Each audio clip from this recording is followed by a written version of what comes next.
વડોદરા શહેરના Navapura police station હદ વિસ્તારમાં ફરી એકવાર દારૂના ગેરકાયદેસર વેપાર અંગે ચર્ચાઓ ગરમાઈ છે। સોશિયલ મીડિયામાં વાયરલ થયેલા વિડીયોમાં સંગીતા નામની મહિલા ખુલ્લેઆમ દેશી દારૂનું વેચાણ કરતી હોવાના આક્ષેપો સામે આવ્યા છે।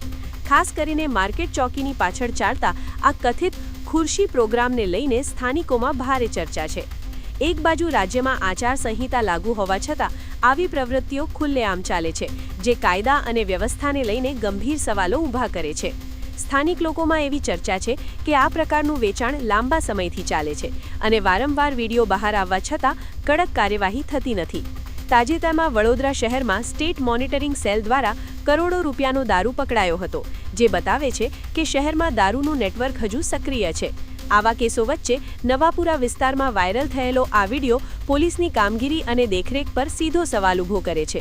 સ્થાનિકોમાં ચર્ચા એ પણ છે કે શું આ બધું પોલીસની નજર બહાર થઈ રહ્યું છે કે પછી ક્યાંક શંકાસ્પદ ભૂમિકા છે। હવે જોવાનું રહ્યું કે વાયરલ વિડીયોના આધારે પોલીસ કોઈ સખત પગલાં લે છે કે નહીં।